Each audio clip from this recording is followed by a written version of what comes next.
I've always been interested in time.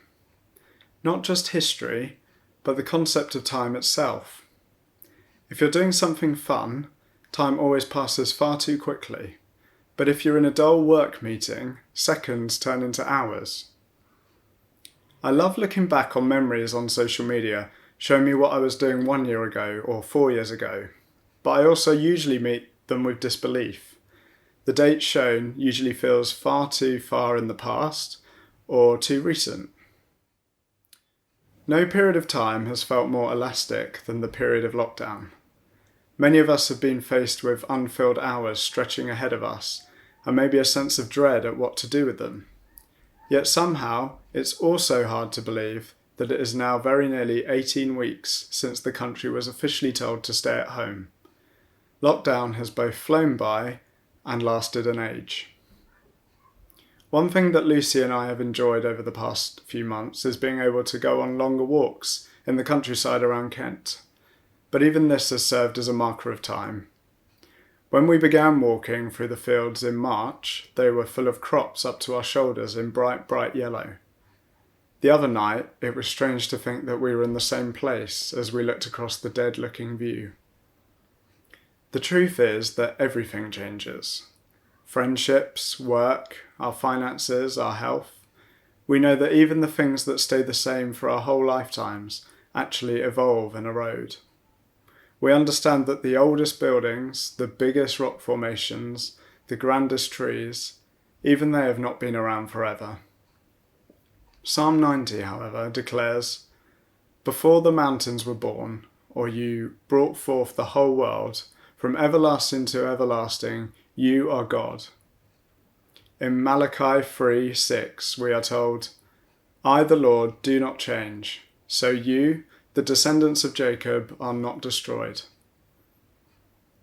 In fact, there are several occasions in the Bible where we are reminded that God doesn't change. He is a fixed point.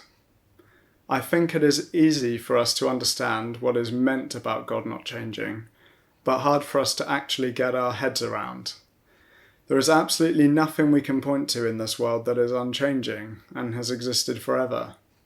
No person, no feeling, no feature of geography. Science tells us that even the air we breathe has not always been around. But instead of being overwhelming, I think this knowledge is actually incredibly freeing. Many of us struggle with change, especially when it is forced upon us. We love the familiar. New chapters can be scary. The ending of relationships can bring us sorrow, and having to adapt can bring us anxiety. We've certainly seen change in 2020, and this has meant, in many cases, a lot of distress. But in a changing world, we should take comfort in our unchanging God. Knowing that we can always bring our burdens to God, and that He will never desert us, gives us confidence that we can keep going. When there is chaos around us, He brings us peace.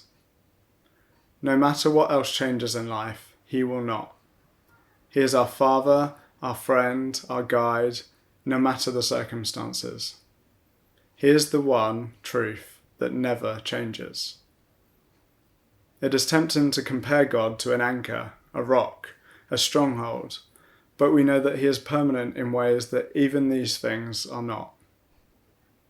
Therefore, it is God that we should focus on and place all of our trust in. He will never let us down. In fact, learning that God is the sole unchanging being should teach us that we are the ones who should change.